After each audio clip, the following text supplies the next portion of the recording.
Welcome, listeners, to 5 Minute News, JumpToGamer's exclusive podcast that is guaranteed to make you smarter than a thief who gets caught up in a world of ruin, all because he tried to save some dumb bitch in a Magitech robot, and then some crazy clown guy high on LSD shows up and goes insane with imaginary power.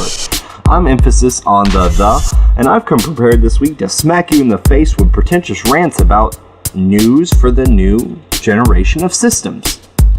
First off, we have that there is an information leak apparently within Microsoft, and a NeoGAF user has released info that there will be a white Xbox One, a 1TB Xbox One, and later in the year there's going to be a cheaper Xbox One, released, I believe he says, in December.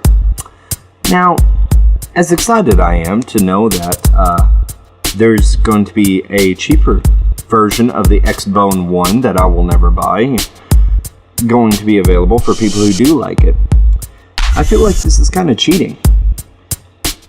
Companies need to have some sort of surprise on the consumer. I mean, yeah, this way we know not to waste our money on the new entertainment system.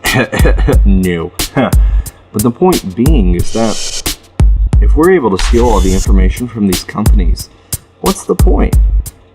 Then what's the point in announcing things? They would just sit back, relax, and let the consumer do it themselves. But sometimes you gotta be told what to buy, or told to be what to get excited over. If there's no advertisements and there's no idea of what you need, then how are you supposed to get excited over it? And if it just keeps getting leaked before they create it, then most of the exciting factor kind of dies away. But my personal views on information stealing aside, it also seems in order to increase marketability, Microsoft has again made a deal with Razer to produce products for its new system. Now, I know they did this with the Xbox 360, and personally I really like the products they did create.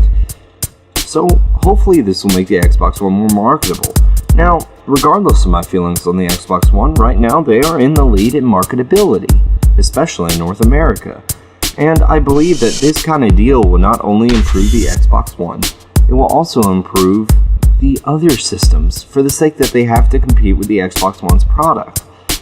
Anytime that competition, in the free market helps us move forward as a gaming industry, I'm really excited for.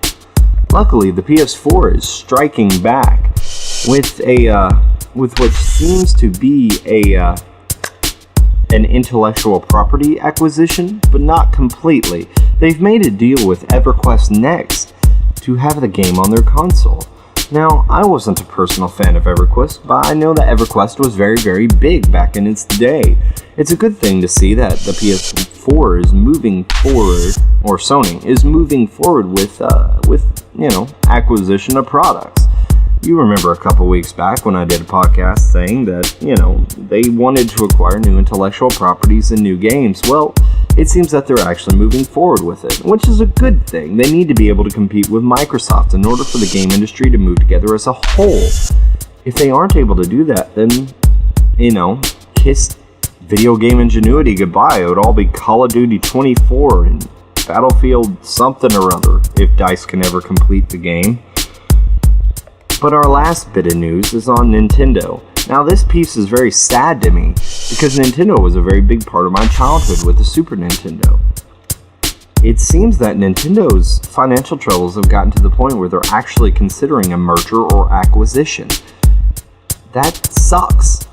I mean, I owned a Sega Genesis too, and I was very, very sad when the Sega got out of the console business.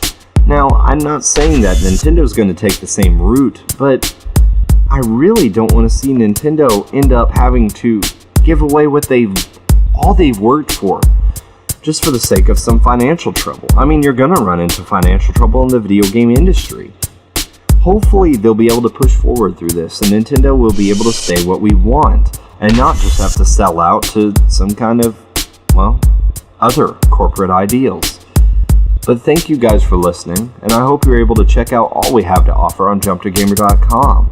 This has been Emphasisonthethe, and I hope you all have yourselves a very wonderful day. And seriously, guys, if you run into a woman in a Magitech robot, please don't get involved.